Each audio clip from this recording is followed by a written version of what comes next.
Olá, bem-vindo mais uma vez para o canal Palavra e Família do YouTube. Eu estou muito empolgado hoje porque faz tempo que eu quero fazer um programa, uma entrevista junto com um amigo, pastor Alexandre Mendes. Ninguém conhece por esse nome tão formal, mas sim como Sacha, bem conhecido em todo o Brasil e fora do Brasil também.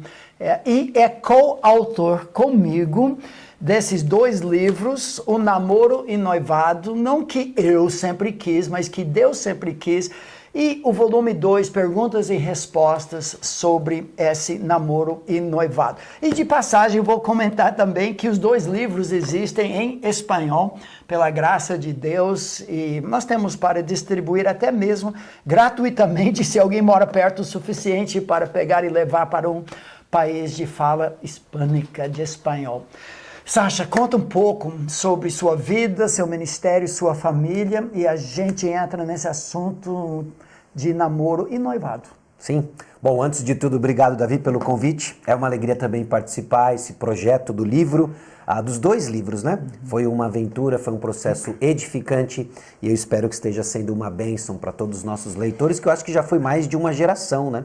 Com certeza já tem gente de muitas gerações. Edições do livro, pela graça de Deus. Amém. Bom, eu sou um dos pastores da Igreja Batista Maranata, eu sou casado com a Ana e nós somos pais de 3 filhos, o Pedro, de 14 anos, Tito, de 10 e Marina, de 8. Pelo menos essa é a idade deles no dia que nós estamos gravando essa entrevista. Porque esse programa, pessoas vão assistir por 30 anos, talvez. No tempo e no espaço, exato. Você já vai ser bisavô, e pessoas ainda vão assistir esse programa. Exato. Agora, com filho, na fase de 14 anos de idade, o material do livro se torna ainda mais contundente, né? Exato. Importante. Talvez uma revisão mais pente fino seja necessário com a aplicação também, mas enfim. O seu colega de seminário da Palavra da Vida, Seminário Bíblico Palavra da Vida, e o nosso filho, que também tem uma menina adolescente, eles estão começando a estudar o nosso livro junto com a nossa neta.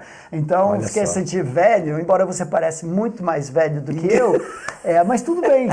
Faz parte. É a pressão ministerial, pastoral. Sacha, fale um pouco sobre os livros.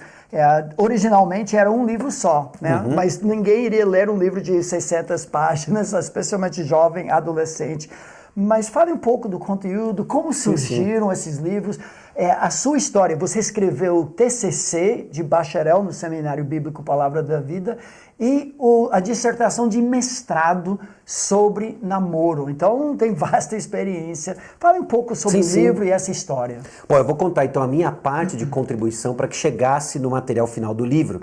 E aí depois você vai contar a sua parte e como que os dois se juntaram, é isso, certo? Perfeito. Bom, a minha parte com o livro surgiu de necessidade pessoal, né? Eu sempre fui um curioso e um entusiasta de querer fazer as coisas de uma maneira certa e correta na área de namoro e noivado, mas eu era cego para uma porção de coisas, eu não tinha ciência de uma porção de coisas do meu próprio coração e que Deus usou esse assunto para tratar muita coisa no meu coração. A principal delas, a questão de orgulho, como eu era confiante na minha própria performance e sabedoria. E foi então que, caindo do cavalo, você se volta mais uma vez para a palavra de Deus e numa postura diferente. Então era mais ou menos a época em que eu tinha que escrever o TCC no Seminário Bíblico Palavra da Vida. E então eu decidi escrever sobre o tópico de namoro. Eu falei assim, olha, tem alguma coisa errada, né? Ou o que Deus disse de que casamento é muito bom está errado, ou a minha experiência está errada. E a chance maior era que a minha experiência estava errada. Então tinham correções para serem feitas, tinham reflexões para serem feitas, né? Então eu me debrucei no que a Escritura diz e o que ela não diz sobre o assunto, para tentar entender princípios práticos que me ajudariam na prática a como navegar durante essa fase de namoro e noivado. Então eu escrevi meu TCC sobre isso. Depois de um tempo eu tinha que escrever o trabalho sobre algum assunto relacionado ao aconselhamento no mestrado. E aí eu revisitei o assunto e adicionei outras coisas que o próprio mestrado havia me dado de reflexão e que aplicavam sobre o assunto. Terminei então a tese, encadernado, engavetado, toquei a vida pela graça de Deus. Foi então nesse contexto que eu conheci a minha esposa, a Ana, nós nos casamos e fomos estudar, e assim foi a nossa parte do livro, pelo menos até agora, né? Daí teve o contato do Davi. Ok. E nos primeiros capítulos do livro, nós dois contamos as nossas histórias românticas de amor. Você comentou sobre os nossos livros. Nossas esposas têm a felicidade de serem casadas com homens nota 10, que parecem totalmente com Jesus, né? Infelizmente não é o caso, mas estamos a caminho. E contamos um pouco dessa história. A editora havia pedido por anos que nós escrevêssemos dentro do nosso currículo paixão pela família, a família brasileira, princípios bíblicos, mas eu não me achei adequado para discursar sobre um assunto como estrangeiro, vindo de outro contexto.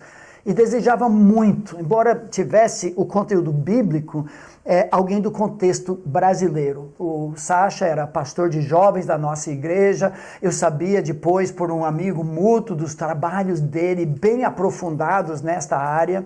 E nós já havíamos casado alguns dos nossos filhos e testado esses princípios, discipulando nossos próprios filhos em termos de namoro e noivado debaixo do padrão bíblico. Então, quando eu soube, e pela nossa amizade e tudo mais, era um casamento perfeito nesse sentido, dentro do contexto brasileiro, mas com princípios bíblicos aplicados para esse, contexto.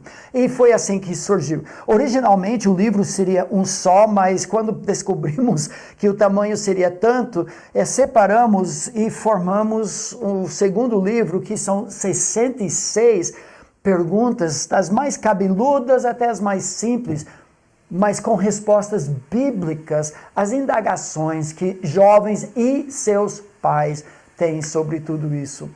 Sacha, nós vamos fazer outro programa, vamos até convidar as nossas esposas para desmentir qualquer coisa que a gente fale, manter a gente bem honesto. A Bíblia fala de namoro, de onde surgiu isso? E pode comentar um pouco. Eu acho que parte da dificuldade da reflexão sobre o assunto é que nós não temos um correspondente direto, né, de namoro na Bíblia, né, do grego namoros, do hebraico namorim, né? A gente não tem isso, né? Mas nós temos princípios suficientes que iluminam os nossos olhos para entender a construção de relacionamentos e um processo de tomada de decisão que seja bíblico, levando em consideração o nosso coração, obviamente dependentes da graça do Senhor, da orientação do Espírito Santo, e isso nós temos ampla confiança, profunda confiança nisso, né? Eu acho que inclusive esse foi parte do nosso processo quando o Davi entrou em contato comigo e pediu os manuscritos, aquilo que eu tinha, falou da proposta, né? Eu enviei para ele e houve esse período de silêncio que o Davi na verdade estava trabalhando em outro projeto, né? Então se você conhece o Davi, você sabe que não é que ele esqueceu, ele está trabalhando em outro projeto. E quando ele pôs a mão na massa, né, já veio um manuscrito Frankenstein, né, que era a união dos nossos dois trabalhos, quando ainda estava junto, né? E uma das coisas que a gente discutiu bastante foi isso, né? Qual vai ser a nossa abordagem em termos de conceito, né? Nós vamos brigar pelo termo. E foi interessante, eu não sei se eu já te disse isso ou não, né? Mas o processo com o Davi me ajudou demais, né? Porque eu me senti guiado e tutoriado com um autor já experiente, com um pastor já experiente, com um pai já experiente, né?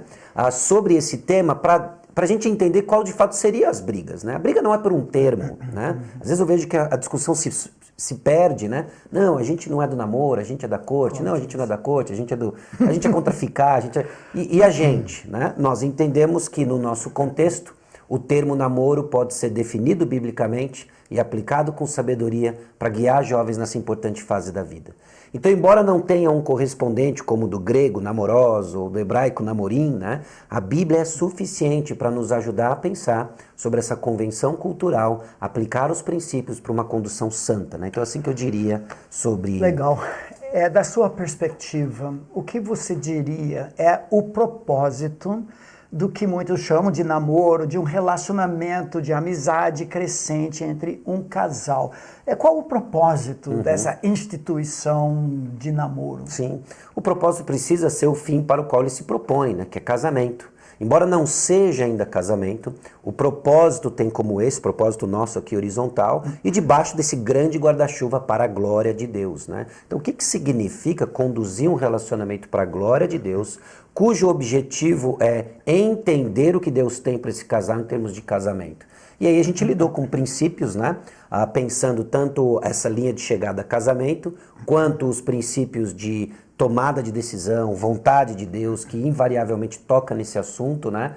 E aí nós estamos trabalhando nisso, né? Joia.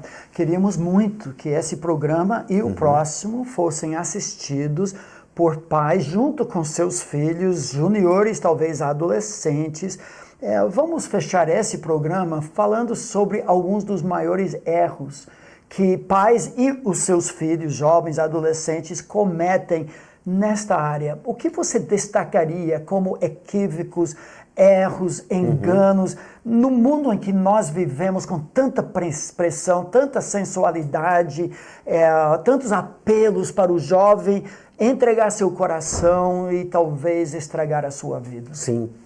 Dentro disso ainda, né, interessante, se não me falha a memória, a gente tinha uma perspectiva de um público-alvo, não é? E fomos surpreendidos de que o livro atacou outro público, né? Parece que nós tínhamos em mente um público mais velho, e vimos que o livro atingiu um público mais novo, e hoje a gente olha, e eu lembrei disso porque o Davi até falou assim, pai de juniores, né? É verdade, a gente ainda tem que falar isso bem antes, né? Na formação, né? E isso está atrelado ao que eu enxergo de um dos maiores erros, né? Na falta de intencionalidade em passar esses princípios, em caminhar com os filhos ou líderes com os liderados, né? Em não assumirmos de que eles estão entendendo tudo que a gente está colocando, né? Essa falta de intencionalidade. E aí no que se refere à juventude, né? Em simplesmente você ser guiado, né? E é um problema que não é exclusivo da geração de hoje, né? A gente vê isso desde a história da humanidade, né? De você ser guiado por qualquer outra coisa que não seja a palavra do Senhor. Nós somos guiados muitas vezes pela palavra dos nossos desejos, nós somos guiados pelas propostas do mundo. O que o Davi falou sobre a entrega precipitada do coração, apesar de tantos alertas bíblicos, né? De não despertarmos o amor antes da hora certa. E aí a gente vê marcas que deixam na vida de jovens, né? Que não são, que não é um problema sem solução, mas que deixam-se em tristezas, né? Que poderiam ter sido evitadas com o temor do Senhor e uma intencionalidade na aplicação da palavra de Deus, né? Muito bom. Eu sei que você já ouviu muitas histórias e nós também, nas nossas andanças, tanto de agradecimento por pessoas que estudaram o livro, ou já como noivos, ou bem antes, mas também histórias de pessoas que desmancharam o relacionamento e são gratos a Deus por isso, porque o fundamento do relacionamento não foi a palavra de Deus. E você está falando, eu lembrei de outra coisa a mais, né? E aí entra mais um aspecto também que eu vejo que o trabalho conjunto, e principalmente a sua contribuição, Davi, com a sua experiência, foi de sermos bem precisos e na luta certa, de não trazermos uma receita de bolo, mas princípios eternos da palavra de Deus. Me assusta quando eu paro para pensar que o livro fez 10 anos no ano passado, e a gente já está falando aqui sim de gerações. Quando você fala, olha, minha neta está lendo o livro, né? E embora na dedicatória você tinha já previsto isso, né? Já tinha dedicado para ela e tudo mais, né? Mas são princípios eternos da palavra de Deus, né? E que cabe a você, pai, você líder, aplicá-los no seu contexto, mas que alguns são imutáveis, né? Princípios de santidade, o que é casamento, são coisas imutáveis, né? Muito bom. Quero convidar você a assistir o próximo programa em que vão conhecer a esposa do Sacha, a Caruçu também vai participar disso. O namoro e noivado não é o que eu quero, mas o que Deus quer. E nós queremos ressaltar esses princípios em mais um programa. Mas até a próxima vez. Muito obrigado por ter assistido Palavra e Família.